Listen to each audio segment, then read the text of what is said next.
Bonjour à tous, bienvenue sur Fréquence Populaire. C'est la lumière au bout du tunnel, ça va être la dernière de la saison, si on peut dire. Même si peut-être avec François cet été, vu que tant de choses se passent toutes les semaines ou toutes les 2 semaines, peut-être qu'on fera quelque chose de spécial durant l'été. S'il y a des événements à analyser, il y en a beaucoup. Et depuis la dernière fois qu'on s'est vu avec toi François, d'ailleurs, encore une fois, merci de nous recevoir chez toi. Il fait un petit peu chaud, mais on va survivre.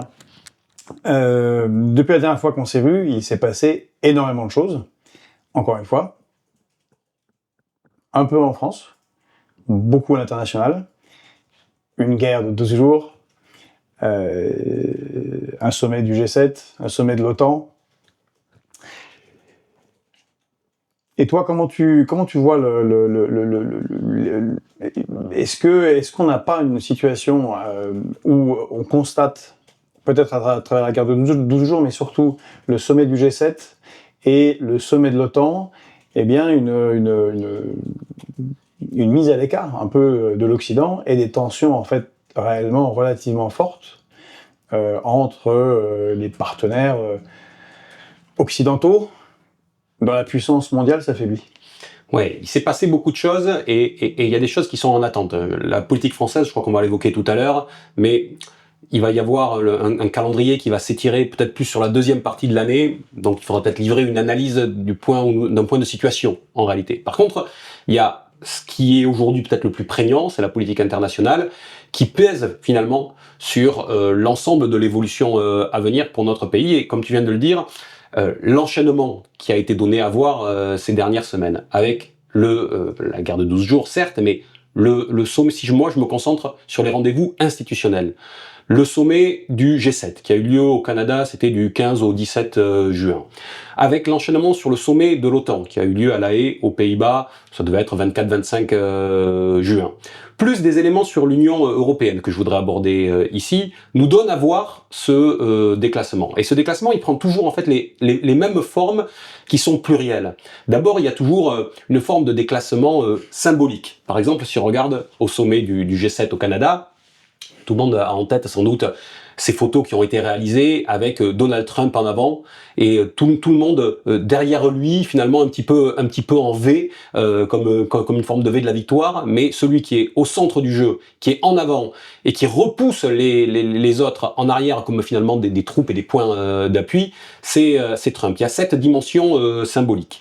On a là clairement une victoire, comme tu le dis, symbolique au moins, mais pas que symbolique, hein, on va le voir, de Donald Trump, qui était critiqué beaucoup par les autres membres du G7 et de l'Union européenne pendant la campagne présidentielle et après, jusqu'à être traité de nazi, que l'Union européenne allait reprendre le flambeau, qu'elle allait contre... Et en fait, ce qu'on voit, ben non, les États-Unis, avec Donald Trump et avec sa manière ostentatoire, s'imposent et... Il s'impose de manière symbolique. Ça renvoie à ce que disait Poutine, pour rigoler, parce qu'il disait les caniches, dans l'interview qu'il a fait dans sa voiture, les caniches européens vont se mettre au pied du chef. Bah, c'est-à-dire qu'il y a la dimension symbolique, et voilà, tu parles des caniches, mais il y a tout de suite une dimension verbale qui s'impose ensuite.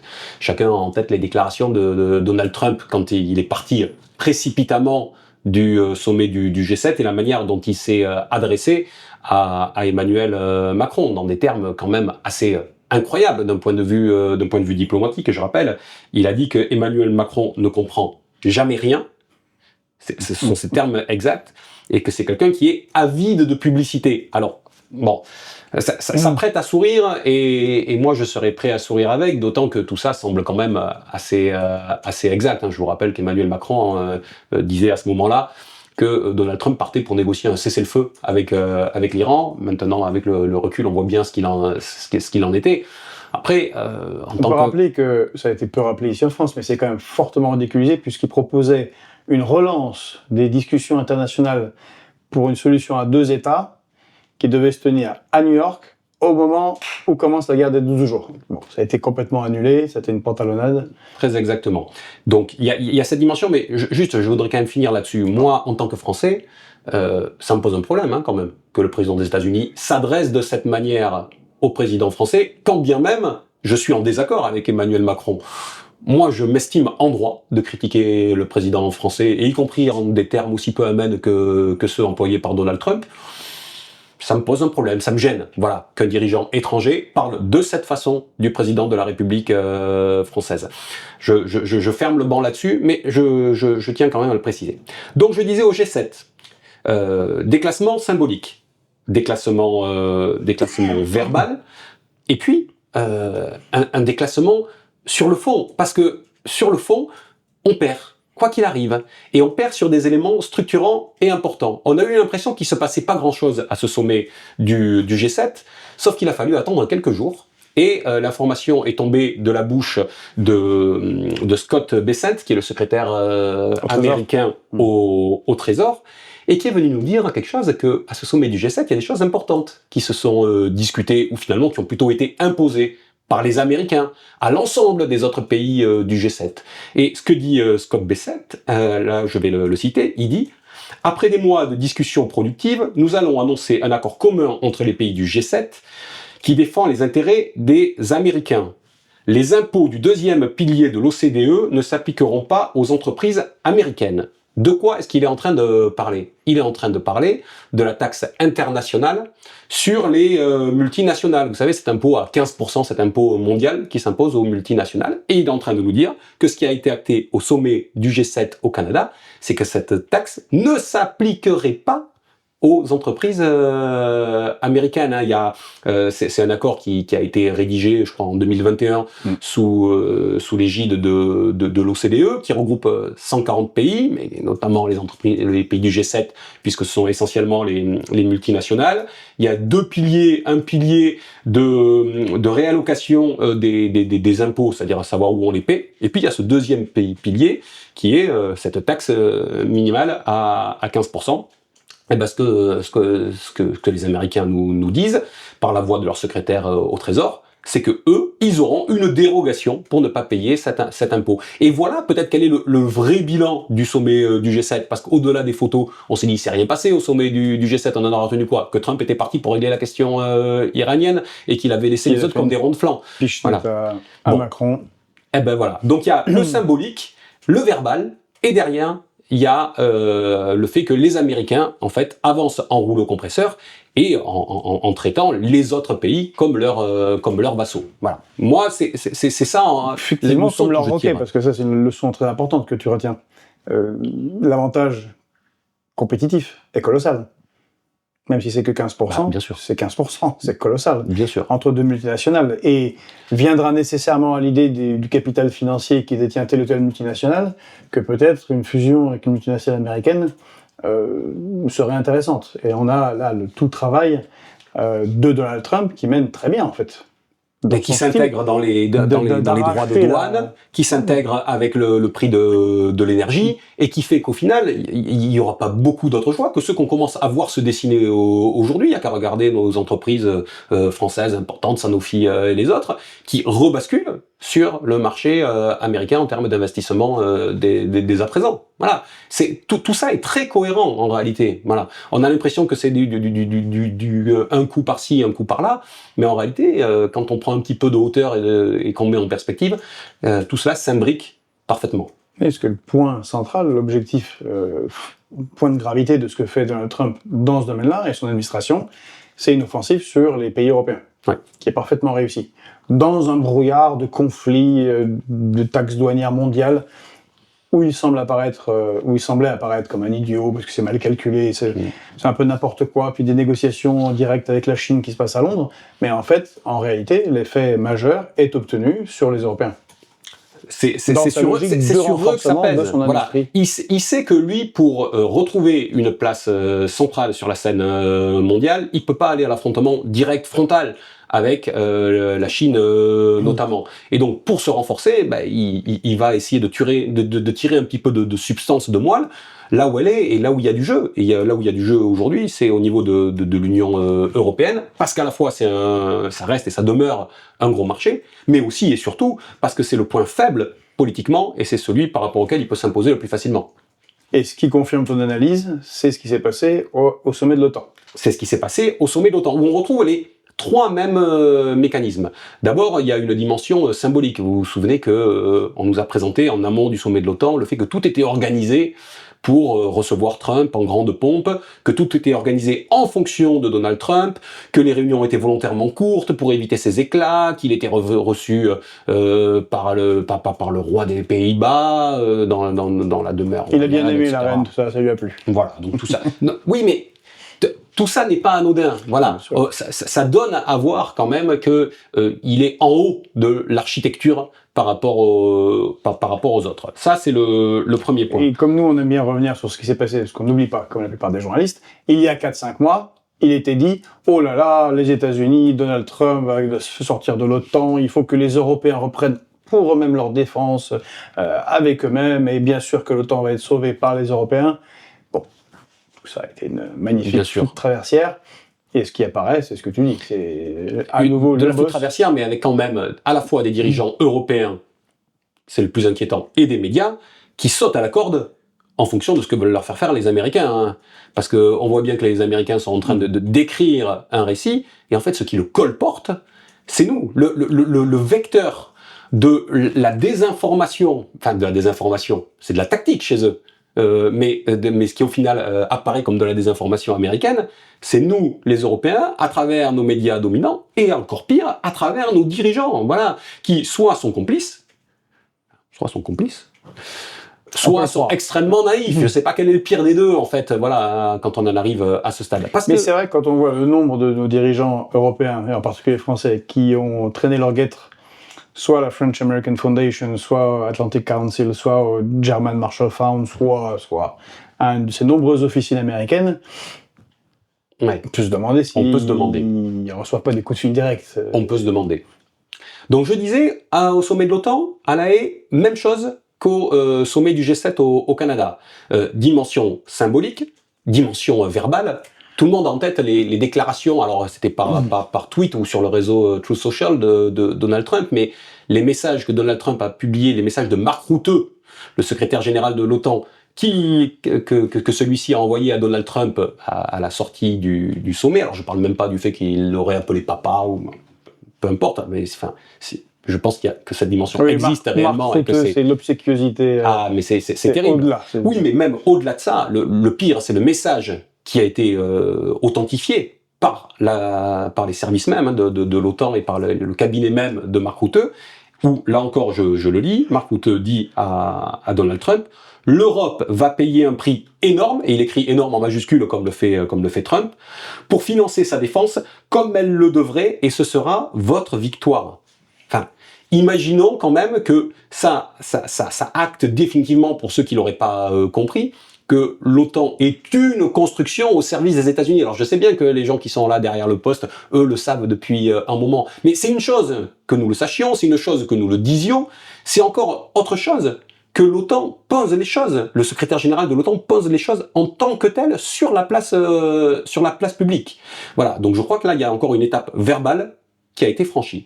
Et puis relation importante, G7. Cet avantage comparatif donné aux multinationales américaines de ne pas payer les 15% de cette taxe internationale, cette sorte de flat tax internationale, et au sommet donc de l'OTAN, on arrive sur le troisième point, les 5% de PIB qui devraient être consacrés à la défense. Alors 3,5% directement pour les dépenses militaires, et puis 1,5% pour des dépenses de sécurité. Les termes sont volontairement un petit peu flous pour qu'on puisse y rentrer des différentes choses. Mais non seulement ça veut dire que les Américains oblige les Européens essentiellement à augmenter leurs dépenses militaires pour prendre en charge par eux-mêmes ce secteur, mais oblige également les Européens, d'une certaine manière, à venir financer l'appareil militaro-industriel américain. C'est quand même ça l'idée générale. Et on notera que tout le monde a sauté à la corde, là aussi, sans coup férir, très honnêtement. Les seuls qui ont résisté, une fois encore, hein, je le dis, parce que c'était ceux qui l'avaient fait aussi sur le marché européen de l'électricité, comme quoi on peut le faire, c'est l'Espagne. De manière limitée, je le concède, ils ont fait beaucoup de bruit pour dire qu'ils avaient résisté. Sur le marché européen de l'électricité, il l'avait fait, les Portugais. Non, sur l'OTAN. Mais ça, en tout cas, les Espagnols. En tout cas, les Espagnols l'ont fait. Ils ont peut-être obtenu en partie une dérogation, mais en tout cas, ils se sont pas couchés. Et finalement, que fait Trump derrière? Il fait des grands moulins de bras en disant qu'il les punira pour le fait de ne pas s'être aligné. Peut-être qu'il sera obligé de le faire pour l'exemple. Sauf si peut-être d'autres arrivaient à se joindre aussi à la bataille. Alors, bien sûr, ils ont capitulé tout de suite, mais peut-être que l'exemple espagnol mériterait d'être suivi. Alors, ce qui est intéressant avec ces questions de dépenses, quand même, il faut rappeler ce que ça veut dire concrètement pour les gens, parce que 5%, 3%, 4, 9, 12. Comme disait Darmanin, les gens ils ne maîtrisent pas, on peut dire n'importe quoi, ils comprennent pas. Malheureusement, il n'a pas totalement tort, et c'est un des moyens ceux qui nous dirigent de faire passer des choses en expliquant pas bien. Le budget de la France, actuellement, de la défense, est à 1,9% du PIB. Pas encore complètement à 2. À l'époque, c'était 2 l'objectif. Première présidence Trump, 2%. 1,9 et on est à 50,5 milliards. Un des premiers budgets du pays. Et il faut rajouter 12 milliards supplémentaires pour les pensions. Donc les pensions, les retraites. Donc tu es mathématicien. 2,5, 2% à 5%, ça nous fait plus 75 milliards. À la louche. Oui, si on passe vraiment de 2 à 5, ça fait même plus que ça. Hein. Aujourd'hui, vu le niveau du PIB, on est plus dans l'ordre de 90, on n'est pas loin de 100. Pas loin des 100 milliards qui avaient été évoqués à un moment donné par le Cornu. Donc, c'est intéressant parce que ça renvoie à des discussions qu'on avait eues sur l'emprunt, le rapport Draghi, juste avant les européennes. Donc ça va nous amener à l'UE et les 800 milliards. Et en fait, quand on se remémore la campagne présidentielle, nous, à Fréquence Populaire, on avait alerté sur un des discours de Donald Trump. On avait dit non, Donald Trump a donné à l'appareil militaro-industriel américain, leur a dit, rassurez-vous, je vais faire en sorte que vous vendiez des armes. Et c'est ce qu'il vient de faire. Et les Européens se sont mis à genoux, ont dit oui, bien sûr. Oui, on y vient, parce que c'est le 3e des classements. G7, OTAN, et 3e des classements, et 3e réalignement, en réalité, c'est l'Union européenne. On a vu à quel point dans la même séquence internationale dont on est en train de parler, celle qui dure 3 semaines, à quel point l'Union européenne finalement était totalement déclassée. Moi j'en veux pour preuve 2 exemples. Le premier, c'est cette réunion qui a eu lieu, c'était le 20 juin à Genève, entre les ministres des Affaires étrangères français, britanniques et allemand, avec Abbas Araghchi, qui est le ministre des Affaires étrangères iranien, pour envisager la question d'un cessez-le-feu. Je vous rappelle les déclarations de Donald Trump ce jour-là, à la sortie de la réunion, à laquelle lui ne participait pas. Il a dit, je le cite, « Il n'aide pas à la paix, l'Iran ne veut pas parler à l'Europe, ils veulent nous parler à nous, l'Europe ne va pas pouvoir aider sur ce sujet. » Enfin, vous voyez la manière dont il nous traite. Et le 2e exemple là-dessus, et quelque chose qui est quand même assez fou, c'est que le moment où Donald Trump déclenche les frappes américaines, on est dans la nuit du samedi 21 au dimanche 22 de juin, eh bien, quelques heures avant, on avait Emmanuel Macron qui déclarait, et là encore je le cite, « Je suis convaincu qu'il existe un chemin pour sortir de la guerre et éviter de plus graves dangers. Pour y parvenir, nous allons accélérer les négociations engagées par la France et ses partenaires européens avec l'Iran. » Voilà, c'est suite à un appel avec le président iranien. Autrement dit, ça veut dire que Macron était complètement hors jeu, n'avait pas le début d'une idée de ce qui allait se passer. Il était complètement à contre-temps, et donc on voit à quel point l'Union européenne n'est même plus prévenue, en réalité. Enfin, parce que c'est une chose d'être à la manœuvre, et puis c'est une chose d'être quand même prévenu à l'avance, de pouvoir se positionner. Là, on se rend compte que c'est même pas le cas, en réalité, et que les États-Unis jouent totalement solo. Donc, on a l'Union européenne qui est déclassée de ce point de vue-là. C'est une vieille habitude. Hein. On peut se rappeler le débarquement du 6 juin 1944, De Gaulle qui était furieux parce qu'il n'avait pas été informé ni par Eisenhower, ni par Churchill, et c'était bon, menu fretin. C'est ça. Et il ça a perdu. en avait gardé une grande rancœur, et sur laquelle il a basé aussi une partie du retour de la France en termes de puissance. Ouais. Ce que ne fait pas Emmanuel Macron. Il ne rentre pas dans une conflictualité avec Donald Trump pour surjouer la place de la France, quand bien même elle sera faible. Tout cela est très bien décrit dans L'Ami américain, le livre d'Eric Branca qui est sorti il y a quelques mois et qui est un livre très riche sur le sujet. Donc sur l'Union européenne, elle est déclassée, là encore, symboliquement et verbalement. Et puis, elle s'aligne après complètement, et tu le disais sur le fond. Elle s'aligne avec cette histoire de 800 milliards. Tu as dit que les questions financières étaient le nerf de la guerre, en l'occurrence, et ces 800 milliards, ça revient en boucle tout le temps. C'est les 800 milliards du rapport Draghi.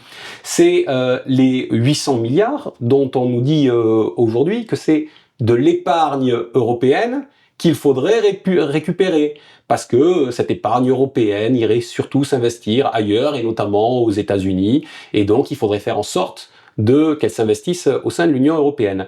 Et comme par hasard, à quoi avons-nous eu droit le 26 juin ? Toujours au même moment, hein, c'est ça qu'il faut comprendre. Cette fois, c'est Maria Albuquerque, qui est la commissaire européenne aux services financiers, et qui est revenu à la charge en disant qu'il fallait créer une union de l'épargne et de l'investissement, montant 800 milliards d'euros. Sauf que ces 800 milliards d'euros, je continue, parce que c'est toujours les mêmes qui ressortent. On arrive au moment où on est en train de préparer le budget de l'Union européenne. Alors cette fois, c'est le budget, vous savez, il y a les budgets annuels, et puis il y a les budgets de long terme qui sont sur de longues périodes. Et donc le budget qu'on est en train de préparer actuellement, c'est le budget 2028-2034.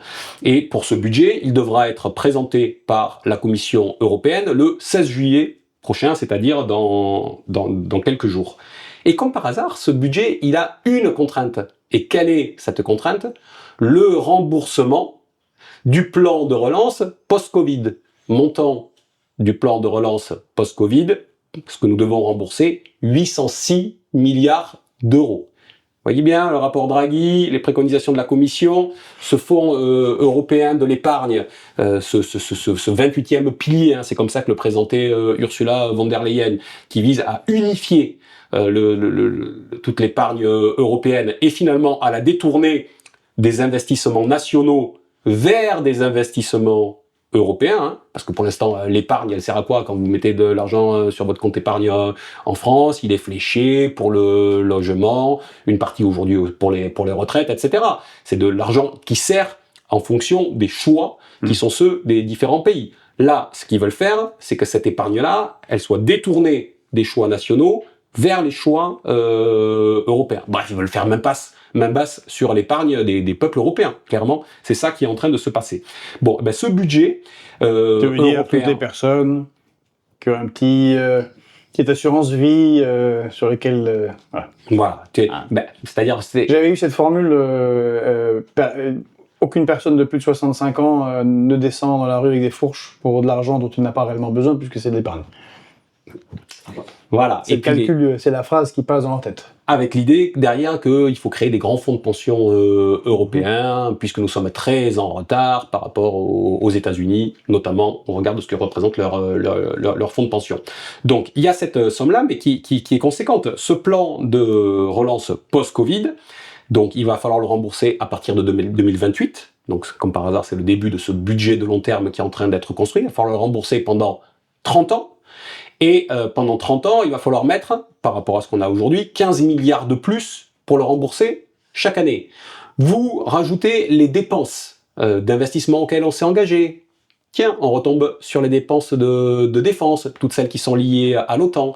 Ça veut dire que le budget annuel de l'Union européenne va devoir augmenter de 36 milliards d'euros chaque année environ. Voilà un petit peu les étiages. Donc, l'UE a besoin de trouver cette somme-là. Comment va-t-elle faire ? Veut-elle le faire par l'union de l'épargne au niveau européen ? Mais pas seulement. Il y a plusieurs questions qui sont sur la table et qui nous amènent au dernier point moi, que je voulais aborder. On est sur l'Union européenne qui nous amène à la place de l'Allemagne aujourd'hui. Et vous allez voir qu'on va revenir sur ces questions. Alors, si je peux me permettre, avant d'aborder la place de l'Allemagne, juste un petit clin d'œil à un travail qu'on a fait ici à Fréquence Populaire sur l'agence d'acquisition des armements militaires et des munitions. L'agence NSPA, qui est une agence de l'OTAN, qui est basée, elle, au Luxembourg et qui embauche en gros un tiers du personnel de l'OTAN. On a fait une enquête, on a fait notre vidéo la mieux travaillée, notre enquête la plus aboutie, qui a fait le moins de vues. Alors, au cas où, le moins de vues. C'est-à-dire, on a mis du boulot, des images d'archives, vérifiées, contre-vérifiées, parce que on parle d'une agence que personne ne connaît, la NSPA. Donc, qui fait pour l'OTAN les acquisitions de matériel militaire. Ça devient extrêmement intéressant quand on parle de 800 milliards qui doit être beaucoup, donc une partie doit être investie dans la défense, et que tous les pauvres pays, les roquets européens s'engagent enfin en tout cas la plupart, s'engagent à faire 5% de PIB en dépenses militaires. Enfin bien, il va falloir acheter du matériel militaire. Or, cette agence est au cœur de où va être acheté le matériel, les munitions, comment elles sont réparties. Or, il se fait que cette agence est dans un maelstrom de corruption, parce qu'elle est tenue par une certaine Madame Cummings, qui avait ce poste-là aux États-Unis pour les armées américaines, c'est-à-dire qu'elle s'occupait de distribution des contrats, en fait, de l'appareil militaro-industriel, et elle a éliminé toute concurrence éventuelle, en particulier française, au niveau des directeurs des acquisitions. Il en restait un, c'était un Français. Elle a fait une sorte d'entourloupe. Vous voyez la vidéo, c'est assez intéressant comment c'est fait. Aucune réaction de la France. Macron ne s'est pas indigné, Jean-Noël Barrot, rien n'a été fait. On n'est plus décisionnaire dans l'agence principale d'acquisition des armements et des munitions pour l'OTAN au moment où les dépenses faramineuses vont être faites. Et on sait les capacités industrielles de la France. On fait du très très bon matériel. Par exemple, le canon César, qui est salué par tout le monde, y compris les Russes, parce que justement, ça leur coûte cher en termes de dégâts. Mais les chaînes de production sont quasi artisanales. On est quasiment sur des chaînes de Renault au début du XXe siècle. Des ouvriers hautement qualifiés qui font tout ça. Et on ne peut pas produire demain 300 canons César. Donc l'argent ira effectivement au complexe militaire industriel par la voie de cette NSPA. Donc vous voyez cette vidéo et je trouve ça très intéressant comme ça a été bloqué. Alors au début on s'est dit ouais, un peu complotiste, on délire, mais on s'est rendu compte, enfin c'est Pedro qui a fait les recherches, s'est rendu compte qu'il y avait un article, il y avait une comment ça s'appelle, une dépêche de l'AFP quand même, une petite courte, mais un article au Figaro, un article ici et là, Sud-Ouest. Ils sont totalement écrasés dans le référencement Google. L'article du Figaro, je crois qu'on avait vu, c'est moins de 50 personnes qui l'avaient lu.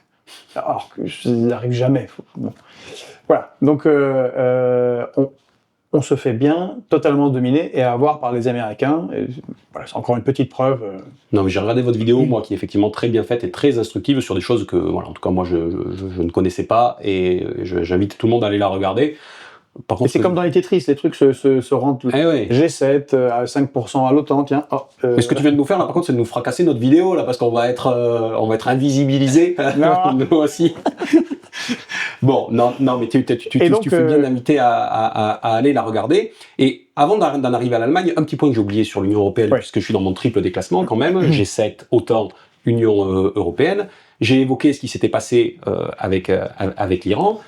Il y a un autre élément aussi, c'est qu'on voit bien l'incapacité de l'Union européenne à parler de manière forte, performative, audible sur différents sujets, parce que la Commission européenne apparaît aujourd'hui déjà comme totalement anachronique. Ce que je suis en train de dire, c'est que les élections européennes ont eu lieu, enfin il faut s'en souvenir, il y a à peine un an en réalité, que la Commission a mis plus de 3 mois à se mettre en place. Elle a été mise en place au début de l'automne.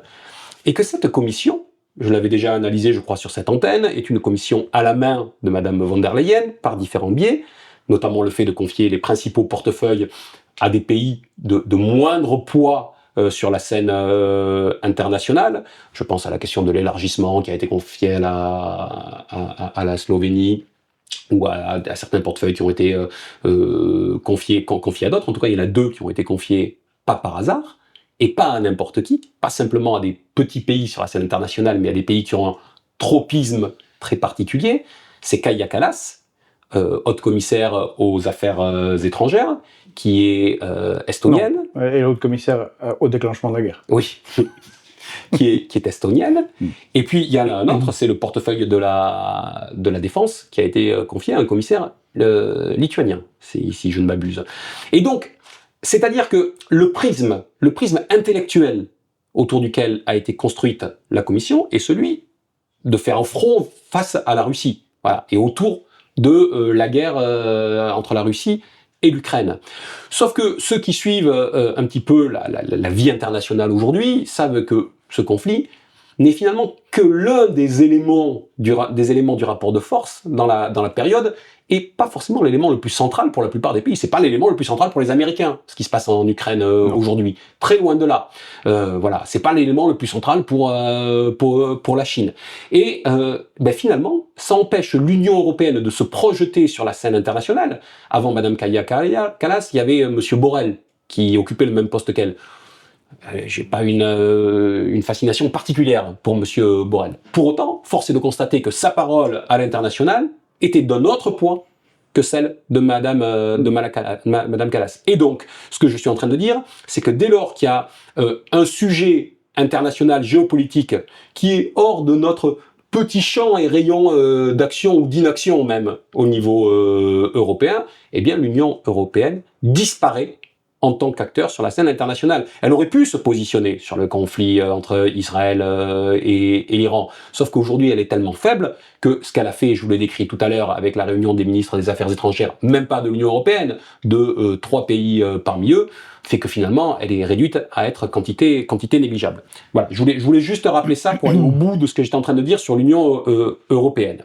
On a commencé à voir ce qu'il en est d'un point de vue financier. Moi, je voudrais faire un focus quand même, parce que ce sont des choses qui m'intéressent, sur l'Allemagne. Oui, à quoi joue l'Allemagne ? À quoi joue l'Allemagne ? C'est quand même ça, c'est quand même une vraie question. Je vous avais dit dans des précédents numéros de cette émission que on ne savait pas trop où on en était entre le fait que Merz apparaissait comme un fédéraliste presque écervelé aux côtés de Macron pendant sa campagne, et puis que des fois il jouait le retour de balancier vers les États-Unis. Bon, voilà, on avait en tête les uns les autres que l'Allemagne est tellement tenue par les Américains que finalement ça pencherait de ce côté. Ce que semble valider aujourd'hui le déroulé des choses. Mais encore faut-il le voir concrètement. Moi, je crois qu'il y a 3 éléments qui le donnent clairement à voir. Le premier, toujours sur la scène internationale. Tout le monde a vu les prises de position de Friedrich Merz au moment du conflit entre Israël et l'Iran. C'est lui qui a été le plus loin, en prenant là aussi par exemple le contre-pied de Macron, hein, quasiment. Je rappelle qu'il a dit qu'Israël faisait le sale boulot pour nous. Le sale boulot. Ce sont ces termes, et c'était le plus belliciste et le plus grand soutien de l'intervention israélo-américaine face à l'Iran. Donc là, il y a pour ceux qui faisaient semblant, peut-être comme moi, de laisser en suspens la question du positionnement à l'international de l'Allemagne, on a quand même un élément de réponse fort sur le réalignement vis-à-vis des États-Unis. Et au-delà, même quand tu dis c'est plus royaliste que le roi, parce que qui a bloqué la vente ou la donation de missiles Taurus à l'Ukraine sont les États-Unis. Oui. Parce qu'il y a des composantes américaines, l'indépendance de l'Union européenne. Comme il y a des composants américains, ils ont dit non, vous ne faites pas, parce que pour eux, ils savent très bien que ça marche trop loin face aux Russes. Mais Merz, lui, il est prêt à donner des gages. En avant. Il est prêt à donner beaucoup de gages. Voilà. Donc, sur la question internationale. Sur un aspect qui a l'air un peu plus, peut-être, décalé par rapport à ça, mais je crois qu'il faut qu'on s'y intéresse. Le gouvernement allemand, donc de M. Merz, qui est composé d'une alliance, comme vous le savez, c'est une grande coalition entre la CDU-CSU et le SPD. Alors, on sait que M. Merz a réservé aux siens les postes les plus stratégiques, aux affaires étrangères, à la défense, mais il a été obligé de céder au SPD sur les questions sociales. Et un accord a été trouvé sur la question sociale pour une augmentation du SMIC en Allemagne ces jours-ci. Mais pas une augmentation négligeable, hein, quelque chose d'extrêmement important, c'est-à-dire que l'objectif est de porter le niveau du SMIC en Allemagne à 2500 € bruts par mois, mais pas au calendrier grec, en 2027. Ça veut dire que concrètement, 6 millions de personnes en Allemagne vont avoir au 1er janvier 2026 190 € de plus par mois, et ils auront encore 120 € supplémentaires par mois au 1er janvier 2027. Ça correspond à une augmentation du SMIC du salaire minimum, de 13,9%. C'est considérable. C'est considérable. Ça porte le SMIC brut au deuxième plus haut niveau au sein de l'Union européenne. Il est un peu au-dessus de 2600 € par mois au Luxembourg. Là, il sera à 2500 € brut par mois en Allemagne. Il y a 3 autres pays où il est au-dessus de 2000 € par mois qui doivent être, si je dis pas de bêtises, la Belgique, les Pays-Bas et l'Irlande, puisque je l'avais noté. Nous, en France, on est à 1800 € brut par mois, environ. Donc, on voit bien le décalage, mais on voit surtout ce qu'est sans doute en train de jouer le gouvernement allemand. C'est-à-dire qu'il est en train de jouer sa propre partition, au moment où, on va le voir, il va chercher à réimposer l'austérité comme d'habitude aux autres. Lui, il va être dans quelque chose de contracyclique, finalement, par rapport aux autres pays de l'Union européenne, pour essayer, après 2 années de récession, de faire une forme de relance par la consommation. Oui, mais nous, qu'est-ce qu'on va faire, nous, pendant ce temps-là?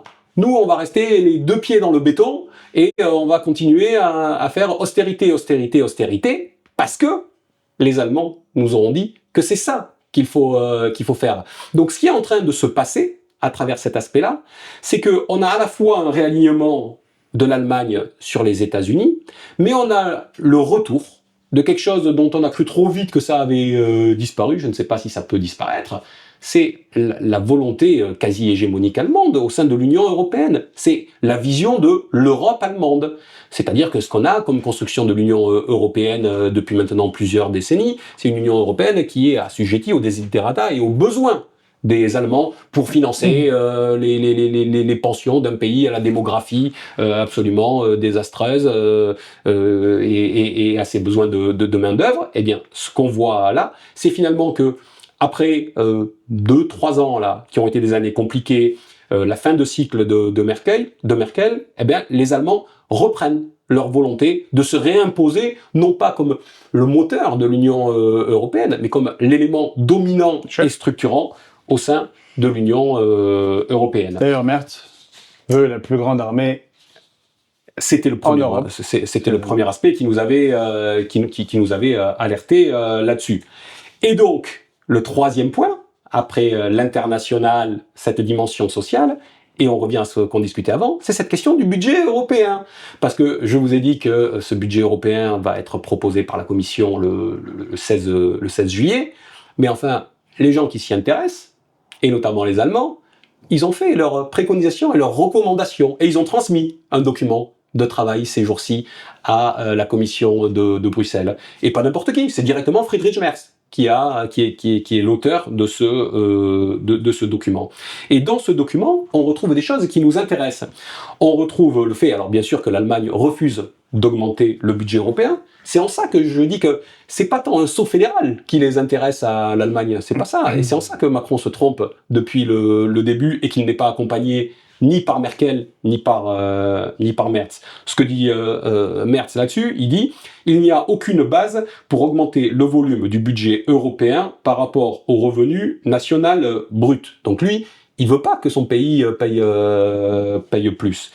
Par contre, il veut maintenir les avantages qu'il a acquis. Il y a un rabais pour l'Allemagne de 3,6 milliards d'euros environ par an qui avait été négocié, comme quoi on peut obtenir des choses. Alors bien sûr, l'Allemagne est un gros contributeur au sein de l'Union européenne. Je crois qu'il contribue autour de 23% du budget européen. Mais enfin, ils avaient obtenu un rabais sur le sujet. Mais je reviens à ce que dit Merkel dans ses recommandations, préconisations auprès de la Commission européenne. Il dit, attention, l'argent européen ne sera distribué qu'en échange de réformes structurelles nationales. Autrement dit, le cadrage qu'il veut, c'est celui que l'on connaît, et il rejoint en cela d'ailleurs les premiers documents de travail qui ont été fournis par la Commission européenne, c'est que il dit « Moi, je veux pas qu'on paye plus, mais par contre, tout l'argent qu'on délivrera demain, il faudra que vous donniez des gages politiques, des gages de réformes structurelles. On connaît quand même ça depuis maintenant plus d'une décennie. Hein. Les Grecs ont été les premiers à en faire la triste expérience. C'est ça qu'il impose sur le nouveau cadrage budgétaire à venir. Et dans une rigueur toute germanique, ce que dit Merz, il dit, je le cite toujours, hein, « Toutes les dépenses existantes devront être vérifiées selon leur efficacité, en appliquant le principe de subsidiarité, autrement dit de délégation vers l'Union européenne, et il préconise la mise en place de mécanismes de performance stricts, des jalons, des objectifs et des évaluations. Autrement dit, une reprise en main claire, non pas par délégation directe à l'Union européenne, mais par un corset qui va être imposé à l'ensemble des autres pays. Voilà ce qui est en train de se passer avec l'Allemagne, à bas bruit, je serais tenté de dire, mais qui est quand même, dans cette période d'incertitude qu'on a eue ces derniers mois, le signe que l'Allemagne a bien décidé de sa double stratégie de réalignement américain et du fait de revenir la puissance dominante au sein de l'Union européenne. Et on peut en être certain que c'est tout à fait ça ce que tu analyses, puisque ça a déjà été fait au moment de l'emprunt européen. Madame von der Leyen avait dit que c'était corrélé, le fait de recevoir l'argent, elle faisait un très gros clin d'œil à la France, à des réformes structurelles sur les retraites. Et ce qu'aura engagé juste après Emmanuel Macron. Et tu as raison de le dire, contre son peuple. Parce que le réalignement, c'est aussi un réalignement Merz, von der Leyen. On savait la difficulté et les tensions qu'il y avait entre Merkel et von der Leyen. Il y avait des tensions entre Merkel et von der Leyen, aussi parce que il y avait eu un petit coup de Trafalgar au départ pour la première élection de von der Leyen. C'est Macron qui l'avait sorti du chapeau. Le candidat allemand à l'époque, lors des précédentes élections européennes, n'était pas Madame von der Leyen, et c'était le principe du Spitzenkandidat, celui qui était présenté au moment d'élection théoriquement en tête de file du courant du PPE de la droite qui aurait dû être élu, finalement, ça n'avait pas fonctionné et ils avaient été chercher Madame von der Leyen. Donc là, il y a un rapport tout autre entre Madame von der Leyen et Monsieur Merz, et il y a aussi un réalignement donc entre les deux. Et Macron, qui jouait lui sur sa connivence avec Madame von der Leyen, va encore finalement être bien marié dans l'histoire avec les uns et les autres. Comme tu le dis, Madame von der Leyen, elle est d'abord en connivence avec Washington et les intérêts allemands dans l'Union européenne. C'est ça, à partir du moment où l'Allemagne se réaligne sur Washington, comme Madame von der Leyen, elle a déjà un pied dans le bureau ovale, forcément, tout le monde, les planètes là, se réalignent. Qui cerise sur le gâteau et demande à Macron qu'il leur donne des armes nucléaires. Et Macron, lui, continue, en fait, c'est triste, je vais être obligé de reprendre ce que disait Trump, ça bouclera la boucle, d'une certaine manière, il continue à ne rien comprendre, parce que lui, sur cette question du budget européen, qu'a-t-il dit ? Il a dit, ah oui, d'accord, il faut pas augmenter le budget européen, parce qu'il sent bien que ça va pas passer, et il y a une crainte au sein à Bruxelles et dans les différentes chancelleries, d'un mouvement un peu de type gilet jaune, au niveau européen. C'est quelque chose qui commence à suinter et qui commence à être entendu. Mais alors Macron, lui, ce qu'il propose, par contre, il n'est pas pour augmenter les budgets nationaux, mais par contre, il est pour mettre en place des taxes et des impôts et des ressources propres au niveau de l'Union européenne. Parce que lui, il est toujours dans sa démarche fédérale, et finalement que l'Union européenne soit un surplomb par rapport aux différents pays. Donc il propose globalement ce que proposait Madame von der Leyen il y a quelques années, d'augmenter notamment une taxe, de prendre une part du marché du 25% du marché du CO2 européen, des choses comme ça, et de les faire rentrer comme un budget propre et spécifique directement à l'Union européenne, et non pas comme une contribution des États nationaux. Et pour finir sur cette partie, le dernier point sur lequel propose de jouer M. Macron, comme par hasard, c'est de récupérer pour l'Union européenne une part de l'imposition internationale sur les multinationales, dont on parlait au début de notre échange, et pour laquelle les Américains, je le rappelle, ont obtenu, lors du dernier sommet du G7, une dérogation. Autrement dit, là, en 3 semaines de temps à la chaîne internationale, on a tout qui s'est compacté, en fait, et tout qui s'est, tu le disais, tout du Tetris, tout s'est imbriqué. Et même très très bien. Tout s'est imbriqué. C'est quand même beau, c'est bien fait. C'est bien fait. Moi, je suis assez étonné par la qualité de ce qu'ils font dans leurs intérêts. C'est assez remarquable. C'est ça. Mais alors ça nous amène à la France tout ça, doucement, parce que puisqu'on parle de budget, là il fait beau, ceux qui peuvent partir en vacances vont partir en vacances. Je crois quand même qu'on commence à arriver très certainement à 50% des Français qui sont en très grande difficulté pour partir en vacances. Ça commence à faire beaucoup.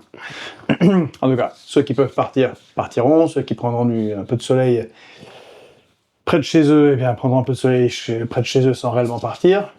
Mais à la rentrée, on va voir le sujet central, où peut-être beaucoup de choses vont craquer, qui va être le vote du budget, la discussion sur le budget, qui va être compliqué. Parce que on a vu le départ de Bruno Le Maire s'est fait avec des annonces de pertes ou de non-recettes de plus en plus importantes.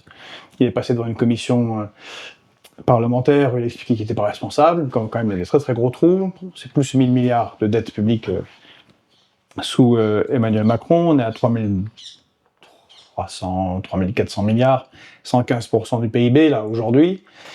6% plus 6% du PIB de déficit du budget de l'État.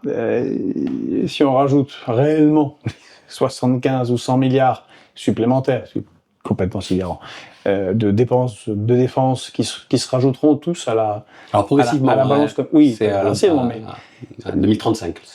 La balance commerciale va pas bien. Ah non. Parce que ça va être acheté ailleurs, donc ça va être terrible, c'est déjà pas terrible. Bref, le sujet s'annonce difficile. Or, on est, comme tu l'as analysé très bien de nombreuses fois, en pleine démocratie minoritaire qui s'aggrave. Comment on va passer cette étape avec une démocratie minoritaire, une étape qui va être dure sur les Français, genre là, parce qu'il faut trouver l'argent quand même quelque part.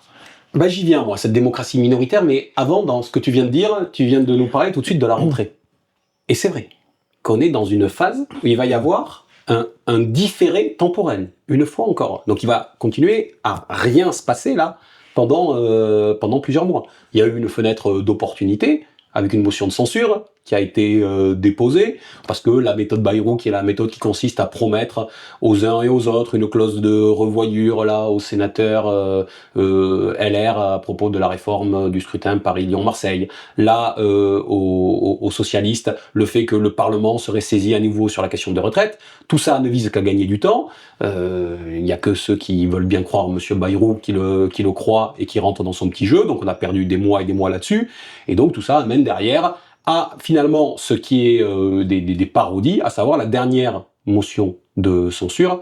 Et je rappelle pour cette motion de censure qui a été déposée non pas par le NFP d'ailleurs, par le Parti Socialiste suite à une bataille de bac à sable entre les socialistes, LFI et les autres groupes de gauche pour savoir qui déposerait la motion.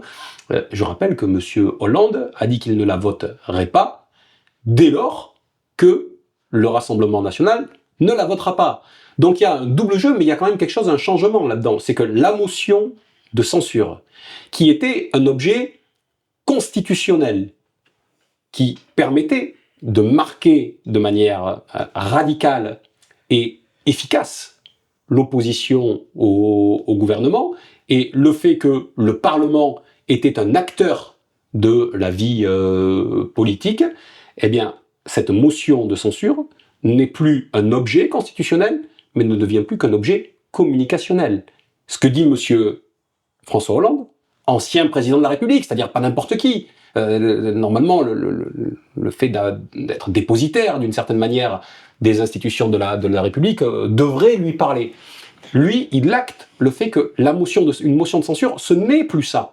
Le but d'une motion de censure n'est plus de faire tomber le gouvernement. Et il le dit, là encore, de la même manière qu'un Marc Rutte dit les choses au sommet de l'OTAN, ben François Hollande les dit aussi, voilà. En fait, ces gens se pensent dans un tel état de supériorité par rapport aux autres qu'ils assènent les choses. Et donc, on bascule du fait que ça pourrait être un outil, au fait que ce n'est plus un outil, que ça ne vise plus qu'à faire de la politique politicienne, tant du côté de François Hollande que du côté du Rassemblement national, qui dans le même temps ne se saisit pas des fenêtres d'opportunité pour faire tomber le gouvernement. Eux qui disaient encore, il y a quelques mois, qu'ils se saisiraient de tous les outils à leur disposition. Bon, ben là, ils disent, nous ne voterons pas cette motion de censure parce qu'elle est sur les retraites, mais oui, on est d'accord pour qu'il faut revenir sur la réforme des retraites, mais bon, leur truc était absolument imbitable sur le fond, c'est-à-dire c'était incompréhensible leur argumentation pour ne pas la voter. Et donc, ce que je suis en train de dire, c'est que le rendez-vous politique de cette fin d'année scolaire n'aura pas lieu et qu'il est reporté à la rentrée. Et il viendra sur le budget, comme tu viens de le dire. Sauf que sur le budget, qu'est-ce qui va se passer ? Monsieur Bayrou va être incapable de proposer un budget qui reçoive l'assentiment des uns et des autres. Plus encore, d'un point de vue politique, beaucoup vont être obligés de se démarquer de Monsieur Bayrou.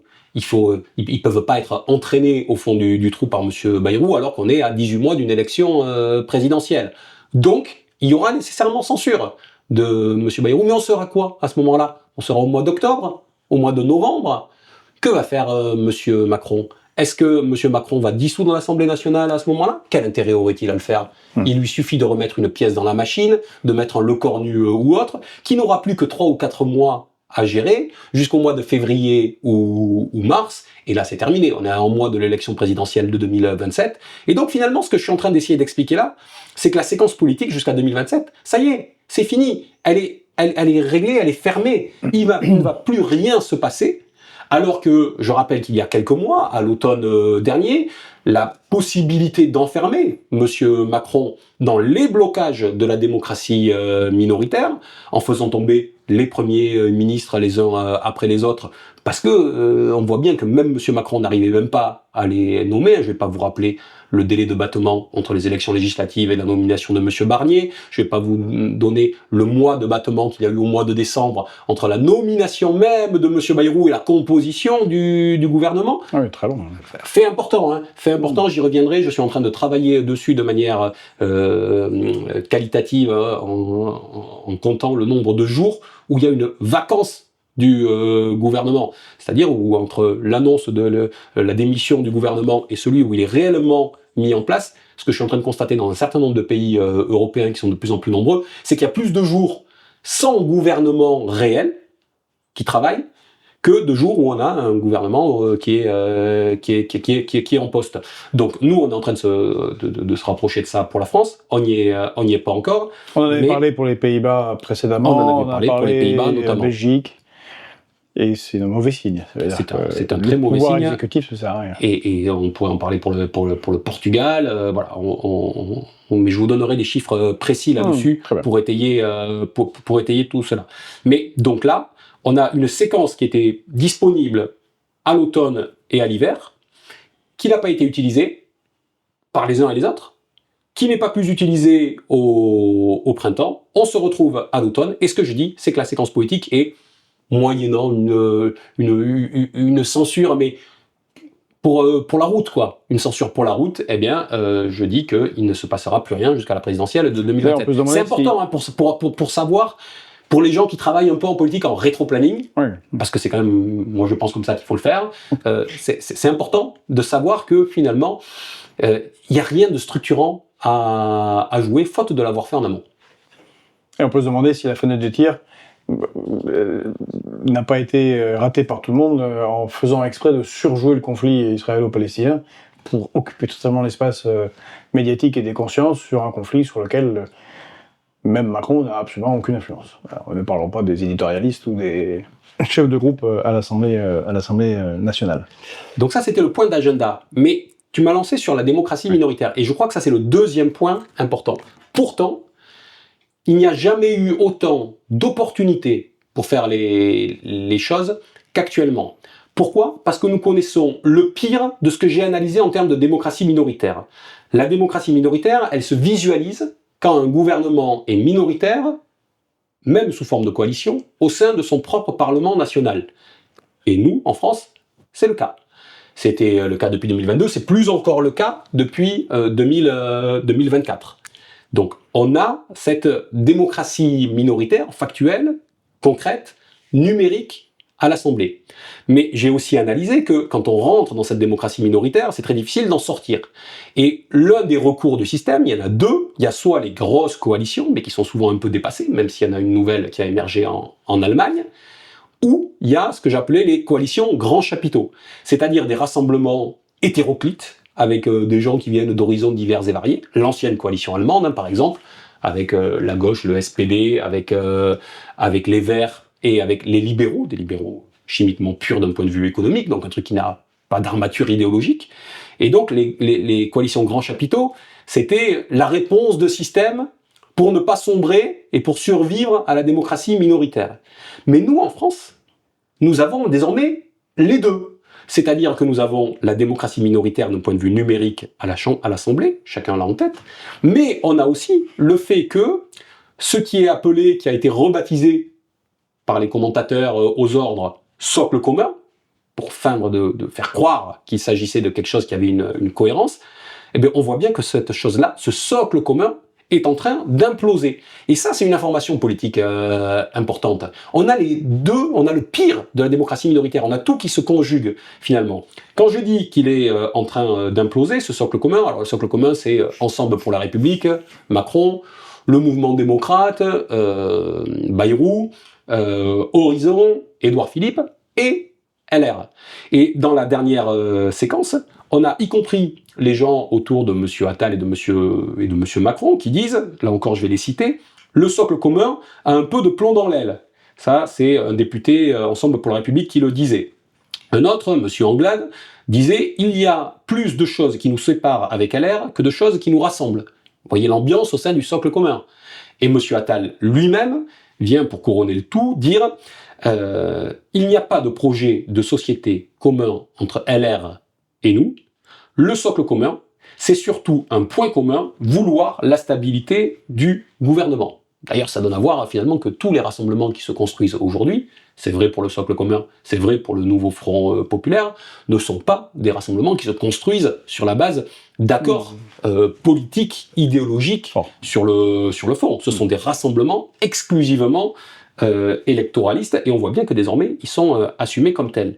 Donc, ça se donne à voir dans les paroles, mais ça se donne à voir sur le fond, à l'Assemblée nationale aujourd'hui. Et c'est peut-être ça qui est le plus gros marqueur. Il y a beaucoup de textes qui ne sont pas passés. On a vu que sur le texte sur la simplification de la vie économique, celui dans lequel il y avait les ZFE, le gouvernement s'est retrouvé minoritaire, mais minoritaire au sein de sa propre, de son propre socle commun, puisque des députés ont fait défection pour rejoindre, notamment du côté de LR, mais aussi des députés d'Horizon et même du mouvement démocrate, pour rejoindre le vote contre avec le Rassemblement national. Ça a été le cas sur, je l'ai évoqué tout à l'heure, la réforme du scrutin pour Paris, Lyon, Marseille, où là encore, il y a de nombreux députés qui se sont prononcés, du socle commun, qui se sont prononcés contre. C'est le cas sur la réforme de l'audiovisuel public de Madame Dati, qui s'est retrouvée bananée, je ne sais pas comment le dire, à l'Assemblée nationale, avec de mémoire une trentaine de députés de son camp qui sont venus voter pour. Il y en a 84 qui ont voté une motion 90 qui ont voté une motion de rejet, donc logiquement, dans son camp, ils auraient pu la faire passer, il suffisait d'être présent. Ils ont choisi de ne pas être présents parce qu'ils ont préféré abandonner Madame Dati. Oui, mais tout ça, c'est très politicien. Mais ça donne à voir quelque chose. Ça donne à voir quand M. Bayrou dit qu'il va faire jouer qu'il va sortir un texte sur la proportionnelle en fin d'année, quand derrière il y a 245 parlementaires du socle commun qui écrivent ensemble un texte pour dire qu'ils ne veulent pas de la réforme proposée par monsieur Bayrou. Et puis ce sera le cas évidemment derrière à nouveau sur le budget. Donc il y a une implosion du socle commun. Il a besoin de personne, tout seul comme des grands, ils sont en train d'imploser. Ça c'est un élément fort. C'est un élément nouveau. Ça veut dire que ça a cette forme de gouvernement grand chapiteau. Tous les gouvernements grands chapiteaux ont été obligés d'abandonner en cours de route et de nous ramener normalement dans les autres pays. L'Allemagne, par exemple, je rappelle, hein, le gouvernement grand chapiteau dont je parlais, s'il y a eu des élections au mois de février en Allemagne, c'est bien parce que le gouvernement a implosé. Elles étaient prévues plus tard, les élections en Allemagne, quelques mois plus tard, à la fin de l'année. Il y a eu des élections anticipées parce que les grands chapiteaux ne fonctionnent pas. Aux Pays-Bas, le gouvernement grand chapiteau vient d'imploser aussi, et il y aura des élections en octobre. C'est important d'avoir cette vision-là, de voir ce qui se passe partout ailleurs, et de voir que nous atteignons non seulement la démocratie minoritaire, mais le gouvernement grand chapiteau. Donc, et on se retrouve à la fois avec ça, et de l'autre côté, le calendrier qui est celui que j'ai évoqué. C'est-à-dire que si M. Macron veut tenir jusqu'à 2027 sans passer par la case dissolution, il peut le faire, parce que les oppositions lui ont laissé cette opportunité. Il y a quelque chose de schizophrénique, en fait, dans la vie politique française telle qu'on la connaît aujourd'hui. François, en parlant de coalition chapiteau, pendant que j'étais à Belgrade pour couvrir les manifestations contre le pouvoir en place, le 28 juin, en même temps, il y avait une autre grande manifestation dont on a beaucoup plus parlé ici en France, c'est la marche des fiertés, Gay Pride, de Budapest, et où on a retrouvé tout un tas de responsables politiques européens. Et à un moment, on a eu plusieurs photos, même une belle photo avec Glucksmann, Manon Ombry, Madame Valérie Hayé, qui est chef de file des macronistes à l'Union européenne, les Verts. Est-ce qu'on n'a pas une sorte de coalition chapiteau en construction ultra bizarre? Ah bah, tu crois pas si bien dire. En fait, c'est peut-être le dernier point que je voulais évoquer aujourd'hui. Moi, j'ai constaté depuis quelques années, en regardant notamment les jeunes, voilà, en ayant eu sous les yeux des exemples de jeunes qui avaient envie de s'engager dans la société, qui s'engager politiquement, qui avaient une construction politique souvent très progressiste, émancipatrice, humaniste, qui sont partis comme ça dans leur vie militante, associative. Et puis je les ai vus il y a quelques années confrontés au changement culturel qu'on a connu, au wokisme notamment, mais dans sa version, je veux dire, dans sa version radicalisée, tel qu'il a été imposé et qui s'est imposé sur différentes sphères. Et j'ai vu comment ces jeunes, finalement, qui partaient sur des idées, sur des constructions politiques, certains que je connaissais, ils venaient me voir, je leur donnais des livres pour arriver à se construire, commencer par l'histoire de la Révolution russe, ils lisaient Malaparte, ils lisaient des choses. Puis d'un coup, paf, ils ont basculé, parce que confrontés à quelque chose qu'ils trouvaient trop violent, et qu'ils trouvaient importé, que ça soit importé par d'autres dans le champ politique, ou que ce soit importé de l'étranger, là en l'occurrence, avec le wokisme, qui basculait du côté plus de la réaction d'un coup. Et j'ai trouvé que c'était pas sur des éléments et des quantités négligeables. Voilà. J'ai vu ce mouvement à l'œuvre dans une partie de la jeunesse. Et tout ça m'a beaucoup intrigué depuis des années. Je suis la manière dont ça se passe.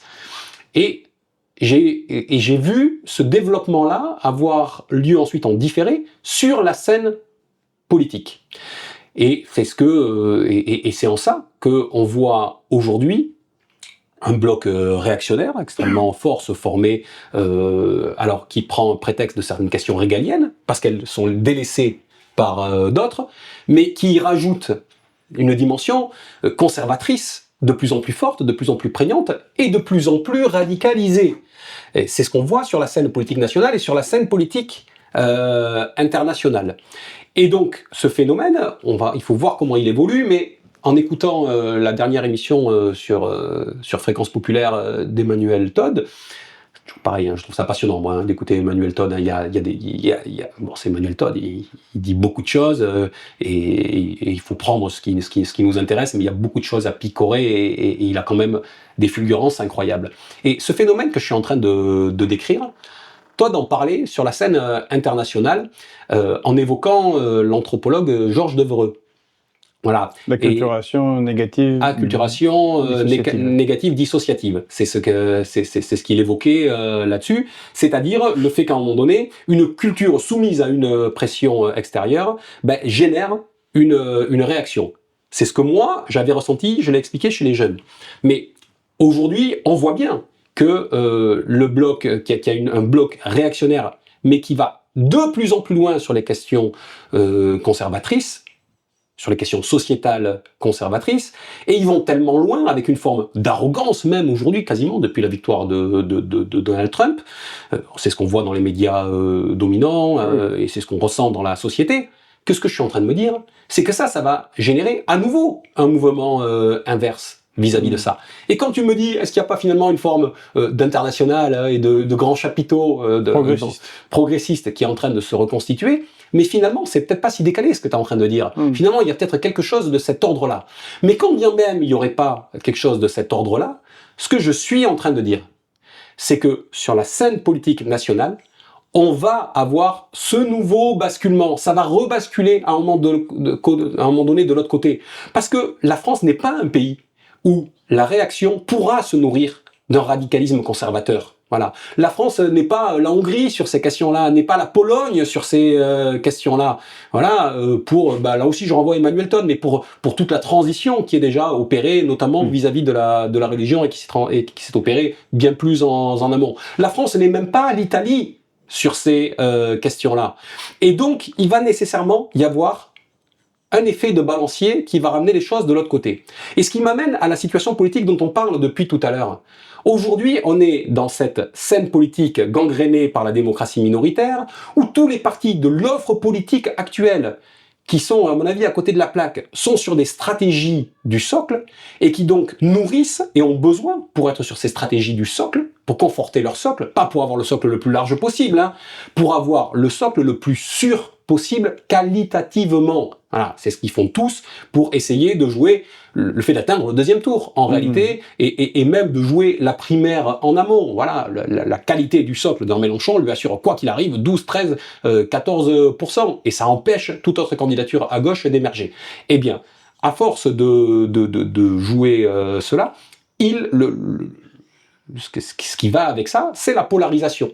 Donc ils vont rester dans ce mouvement de balancier, un coup à toi, un coup à moi. Alors bien sûr, les balanciers vont être de moins en moins forts au fur et à mesure, mais ça nous amène sur une scène politique et sur une séquence de démocratie minoritaire, en France et dans l'Union européenne, qui finalement est partie pour durer des années, des années et des années. C'est pour ça qu'on en voit le bout nulle part. C'est pour ça que dans aucun pays, on ne sort de la démocratie minoritaire. Et en France, avec cet effet de balancier, on va continuer. Un coup à toi, un coup à moi. Un coup de polarisation d'un côté, un coup de dépolarisation de l'autre, un coup de repolarisation d'un côté. On va jouer à ça. Donc soit on accepte et on se dit, finalement, le coup suivant est peut-être un tour qui bénéficiera aux progressistes. Mais si on ne sort pas de cette idée de polarisation, ça ne servira à rien. Et donc on est parti sur une séquence longue qui va durer des années, voire des décennies avant de s'éteindre. Ou alors, et j'en reviens à la dimension solution qu'on essaie d'évoquer toujours dans ces émissions, ces entretiens, ou alors, à un moment donné, il faut décider de rompre avec ça. Voilà. Est-ce qu'il y a quelque chose qui peut rompre avec cette balance de la polarisation ? Ça, c'est un choix à faire. Ça, c'est un choix à faire. Soit on est dans la polarisation extrême, soit on est dans les stratégies du socle, soit on est dans la stratégie du raccourci électoral et de penser que on peut prendre le pouvoir avec entre 27-28% hier, peut-être 15, 16, 17%, c'est ça les espérances des gens aujourd'hui. Se dire on pourrait être au deuxième tour à 15, 16, 17%, vu l'éclatement de l'offre électorale, et avec un diable de confort, on pourrait éventuellement gagner. C'est ce que se disent certains. Je dis pas qu'ils arriveront à gagner face au diable de confort d'hier, mais je dis que c'est ce qu'ils se disent. Soit on essaie de faire autrement, soit on dit cet effet de balancier va perdurer, et finalement on est tous perdants parce qu'on est dans l'immobilisme tel qu'on le connaît aujourd'hui, tel qu'on le connaît jusqu'en 2027 et tel qu'on le connaîtra demain avec un nouveau gouvernement 2027-2032, soit à un moment donné il y a quelqu'un qui dit moi je romps avec les pratiques politiques actuelles et je sors de cette polarisation et et je cherche à créer quelque chose qui est commun aujourd'hui. Je crois que c'est la vraie question moi qui est posée pour l'élection présidentielle à venir.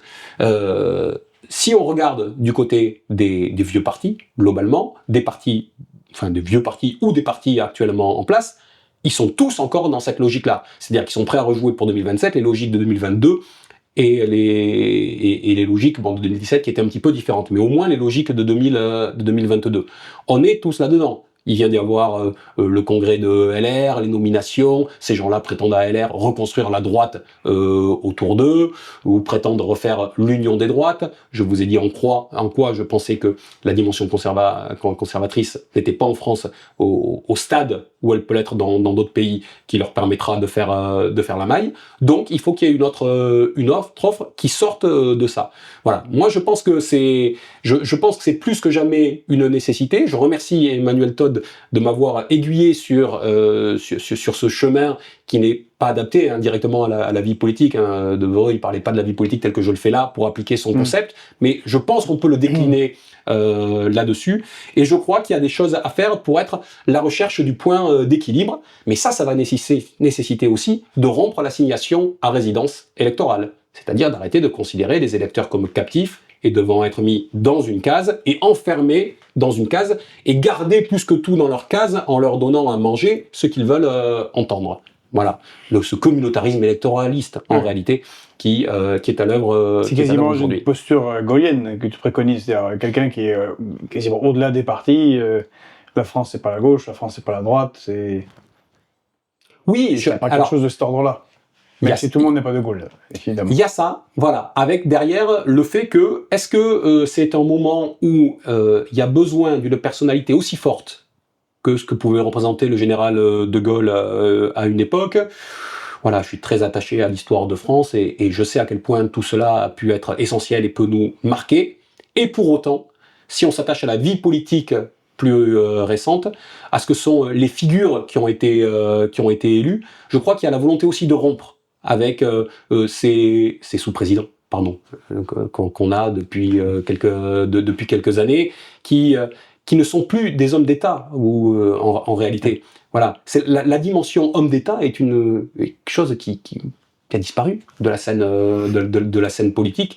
Et alors certes, les gens vont vouloir retrouver cela, mais ils ne sont pas non plus en attente, je crois, d'un sauveur. Je crois que c'est là que beaucoup se mettent le doigt dans l'œil là-dessus. Un Gambetta. Oui, voilà. Ben, en tout cas, moi je crois qu'il y a besoin d'une construction populaire à cet égard, qui assume de rompre les codes. Mais ça veut dire aussi que chacun devra devenir dépositaire de ses propres choix. Moi, ce que je vais dire là est pas très agréable à entendre, ni pour les gens derrière le poste, ni pour les gens comme moi-même quand je m'entends le dire. C'est-à-dire que nous avons notre part de responsabilité là-dedans. Alors, sans doute pas, peut-être pas nous qui regardons ces émissions ou qui discutons ici parce que on a l'impression que nos choix personnels nous ont permis de nous extraire de ça. Mais malgré tout, collectivement, à chaque fois, c'est notre responsabilité qui est impliquée. C'est nous qui faisons les choix de mettre ces gens en place, à quelque niveau que ce soit. Quand Madame Oudéa Castéra est élue à la tête du comité national olympique et qu'elle va toucher 9 000 € net par mois, alors que jusque-là, ça se faisait à titre gracieux. Madame Oudéa Castéra, hein, l'épouse du conseil d'administration de Sanofi, hein, vous vous rappelez. C'est pour ça. Il faut quand même qu'il y ait un peu d'égalité par rapport à son mari. Il faut penser à ça. C'est ça. Non, mais ce que je voulais dire, c'est que elle, quand elle est élue à l'unanimité, en toute connaissance de cause, parce que les éléments étaient sortis. C'est-à-dire que les gens, au sein du comité national olympique, cotisent. Mais c'est vrai au sein du comité national olympique, mais c'est vrai à tous les niveaux de la société, quelle que soit la responsabilité qui est la nôtre. À un moment donné, il faut qu'on assume de rompre avec ce qu'on nous propose. Voilà. Ce qu'on nous propose aujourd'hui sur la scène politique, c'est de rejouer l'ancien match. Eh ben non, faisons autrement. Mais acceptons dans ce cas-là aussi que ça nous oblige aussi, nous aussi, à bouger. Si je dis qu'il faut rompre avec l'assignation à résidence électorale ou électoraliste, ça veut dire que le commun, on peut pas le recréer juste dans l'entre-soi. Voilà. Sinon, ça s'appelle une stratégie du socle, et c'est ce qui existe déjà. C'est dit. Merci François.